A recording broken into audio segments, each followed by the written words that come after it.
Hello everyone, welcome to my channel. आज हम इस वीडियो में छत्तीसगढ़ के प्राचीन इतिहास के सीरीज को आगे बढ़ाते हुए मैकल के पांडु वंश या सोम वंश एवं बाण वंश के बारे में डिटेल में डिस्कस करेंगे। सभी इंपॉर्टेंट पॉइंट्स समझेंगे जो इंपॉर्टेंट है कंपटीशन एग्जाम के पर्सपेक्टिव से। छत्तीसगढ़ के प्राचीन इतिहास से संबंधित जितने भी टॉपिक्स हैं मैंने पिछले वीडियो में डिटेल में डिस्कस किए हैं। आपको नीचे डिस्क्रिप्शन बॉक्स में कमेंट सेक्शन में प्ले लिस्ट का लिंक मिल जाएगा, वहां से आप एक एक करके सभी वीडियोस देख सकते हैं, पूरे कॉन्सेप्ट समझ सकते हैं एंड नोट्स बना सकते हैं। आज ये वीडियो लास्ट वीडियो है मैकल के पांडु वंश या सोम वंश। इसके बाद हम छत्तीसगढ़ के मध्यकालीन इतिहास स्टार्ट करेंगे। डिस्कस करते हैं मैकल के पांडु वंश या सोम वंश के बारे में। इससे पहले जो हमने पिछले वीडियो में सिरपुर के पांडु वंश या सोम वंश के बारे में डिस्कस किया है उसको एक बार रिकॉल कर लेते हैं, जिससे आपको ये और इजिली समझ में आ जाएगा। सिरपुर के पांडु वंश की स्थापना इंद्रबल ने की थी। ठीक है, ये आपको पता है। इंद्रबल ने सिरपुर में पांडु वंश की स्थापना की थी। किसको? सरबपुरीय वंश। ठीक है, सरबपुरीय वंश प्रवरराज द्वितीय, सरबपुरीय वंश के राजा प्रवरराज द्वितीय की हत्या करके इंद्रबल ने पांडु वंश की स्थापना सिरपुर वाले क्षेत्र में की थी। इस सिरपुर वाले क्षेत्र में अधिकार करने से पहले या शासन करने से पहले पांडु वंश मैकल वाले क्षेत्र अमरकंटक क्षेत्र में जो है शासन कर रहे थे। अमरकंटक क्षेत्र में 5वीं शताब्दी ईस्वी से पांडु वंश या सोम वंश जो है शासन कर रहे थे। तो मैकल के पांडु वंश या सोम वंश इसलिए कहा जाता है क्योंकि ये अमरकंटक क्षेत्र के आसपास था। ठीक है, तो इसमें इसके संबंध में 3 शासक की जानकारी मिलती है मैकल के पांडु वंश के संबंध में, जयबल, वत्सराज और नागबल। ठीक है, तो इसी नागबल के पुत्र थे भरतबल, जिन्हें इंद्रबल कहा गया है। ठीक है, भरतबल या इंद्रबल सेम है। ठीक है, तो ये जो भरतबल है, इंद्रबल है, इन्होंने ही सिरपुर वाले क्षेत्र में पांडु वंश की स्थापना की। ठीक है, प्रवरराज द्वितीय की हत्या करके। उसके बाद हमने देखा था कि भरतबल के 4 पुत्र थे। भरतबल इंद्रबल के 4 पुत्र थे। नन्नराज प्रथम, ईशान देव, सूरबल और भवदेव। ठीक है, रणकेसरी के नाम से भी उन्हें जाना जाता है।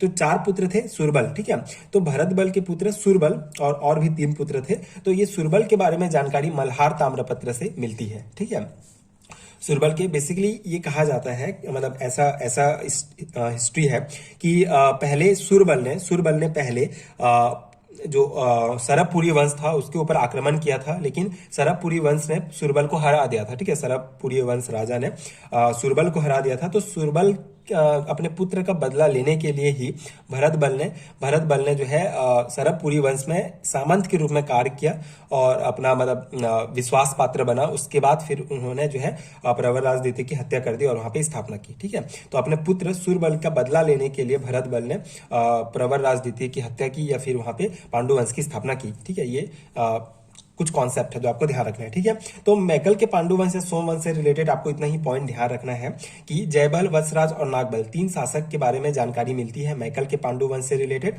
फिर उसके पुत्र भरतबल थे। ठीक है, इसके बाद भरतबल ने स्थापना कर दी सिरपुर में पांडु वंश की। ठीक है, तो भरतबल के बाद जो जितने भी हैं, ठीक है, जितने भी शासन हुए हमने पिछले वीडियो में सिरपुर के पांडु वंश में डिस्कस किया है। ठीक है, तो उसके बाद आप इसको जोड़ सकते हैं। तो इनको आप बोल सकते हैं कि ये सिरपुर के पांडु वंश के पूर्वज थे। ठीक है, तो इतना पॉइंट आपको ध्यान रखना है। अब इनकी हमने डिस्कस किया कि सिरपुर के जो पांडु वंश थे, ठीक है, उनके अंतिम शासक के रूप में हमने डिस्कस किया था महाशिवगुप्त बाला अर्जुन के बारे में। ठीक है, लास्ट में जो हमने डिस्कस किया था बाला अर्जुन के बारे में। ठीक है, तो बाला अर्जुन के बाद जो है रणकेसरी, ठीक है, इनके बाद जो शासन थे, इनके जो बाला अर्जुन के बाद शासन किया रणकेसरी ने सिरपुर के पांडु वंश, मतलब सिरपुर वाले क्षेत्र में। उसके बाद लास्ट जो शासक है पांडु वंश के, वो आप बोल सकते हैं शिवनंदी। ठीक है, ये आपको नाम याद रखना है, रणकेसरी, उसके बाद शिवनंदी। ठीक है, शिवनंदी बाला अर्जुन के बाद। ठीक है, तो ये जो है लास्ट शासक थे सोमवंश के। अब इनका अंत कैसे हुआ? मतलब नलवंशी शासक विलासतुंग और वारवंशीय शासक विक्रमादित्य ने जो है आक्रमण किया सिरपुर के सोमवंश पर और उनका फिर अंत हो गया। ठीक है, ये है। अब उसके बाद बाणवंश के बारे में डिस्कस करेंगे। ठीक है, ये पांडुवंश या सोमवंश आपको इतना में आपका क्लियर हो जाना चाहिए। ठीक है, मैकल के पहले पांडुवंश थे, उसके बाद सिरपुर वाले क्षेत्र में उनका शासन चला, फिर सिरपुर वाले क्षेत्र में शासन कर रहे थे, तो फिर नलवंशी शासक विलासतुंग और वारवंशीय शासक विक्रमादित्य ने आक्रमण किया उनके ऊपर और वहां पे फिर जो है पांडु वंश का अंत हो गया। ठीक है, उसके बाद बाण वंश जो है 9वीं शताब्दी ईस्वी से जो है पाली कोरबा वाले क्षेत्र में जो है ये शासन कर रहे थे। बेसिकली हम ये जो है स्थानीय राजवंश के बारे में डिस्कस कर रहे हैं। ठीक है, तो ये भी एक स्थानीय राजवंश है बाण वंश। 9वीं शताब्दी ईस्वी से इनकी राजधानी जो है पाली थी, कोरबा वाले क्षेत्र में ये शासन कर रहे थे। संस्थापक और प्रमुख शासक, 2 शासक ही आपको इससे रिलेटेड याद रखने हैं। इनके संस्थापक थे महामंडलेश्वर मल्लदेव। ठीक है, महामंडलेश्वर मल्लदेव जो है बाण वंश के संस्थापक थे। ठीक है, एंड इसके प्रमुख शासक में आपको ध्यान रखना है विक्रमादित्य। ठीक है, जो हमने डिस्कस किया, विक्रमादित्य ने पांडु वंश के शासकों के ऊपर आक्रमण किया और वहां पे जो है विजय हासिल की थी। तो विक्रमादित्य पाली के शिव मंदिर का निर्माण कराया था। ये मोस्ट इंपॉर्टेंट है, ये क्वेश्चन पूछा गया है। विक्रमादित्य ने पाली के शिव मंदिर का निर्माण कराया था। मंदिर के गर्भगृह के द्वार में उत्कीर्ण लेख से जो है इनके बारे में जानकारी मिलती है। ठीक है, विक्रमादित्य का शासनकाल 870 ईस्वी से लेकर 895 ईस्वी तक इनका शासनकाल था। ठीक है, तो पाली वाले क्षेत्र में तो इन्होंने सिरपुर वाले क्षेत्र पांडु वंश पर भी आक्रमण किया था। तो ये इतना पॉइंट है आपको बाण वंश से रिलेटेड ध्यान रखना है। और ये हो गया मैकल का पांडु वंश एवं सोम वंश। ठीक है, आई होप आपको ये पूरा समझ में आ गया होगा एंड आपके एग्जाम प्रिपरेशंस के लिए ये हेल्पफुल रहा होगा। अगर आपको इसका कंप्लीट हैंडरिटन नोट चाहिए तो नीचे आपको डिस्क्रिप्शन बॉक्स में एंड कमेंट सेक्शन में लिंक मिलेगा पीडीएफ स्टोर का, वहां से आप देख सकते हैं कंप्लीट हैंडरिटन नोट्स ले सकते हैं। एक पीडीएफ में आपको प्राचीन, आधुनिक, मध्यकालीन तीनों का नोट्स मिल जाएगा। सो आप पीडीएफ अगर आपको चाहिए तो आप डिस्क्रिप्शन बॉक्स चेक कर सकते हैं। सो इससे पहले मैंने प्राचीन इतिहास से रिलेटेड जितने भी वीडियोस थे सभी मैंने डिटेल में डिस्कस किए हैं। एक बार आपको बता देता हूं कि कौन कौन से टॉपिक्स हमने पिछले वीडियोस में डिस्कस किए हैं।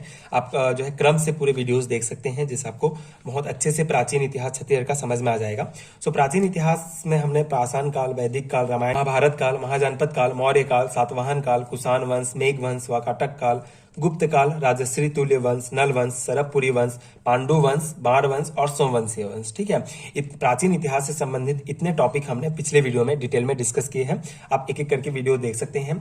आगे आने वाले वीडियोस में हम मध्यकालीन इतिहास, छत्तीसगढ़ का मध्यकालीन इतिहास स्टार्ट करेंगे, जिसमें हम पहले रतनपुर के कलचुरी शासक, रायपुर के कलचुरी शासक, नागवंश, फड़ी नागवंश, सिंधक वंश, कांकेर के सोमवंश, काकतीय वंश, इन सभी वंशों को डिटेल में एक एक करके डिस्कस करेंगे, जो डेफिनेटली बहुत इंपॉर्टेंट है आपके कॉम्पिटिशन एग्जाम के प्रिपरेशंस के लिए।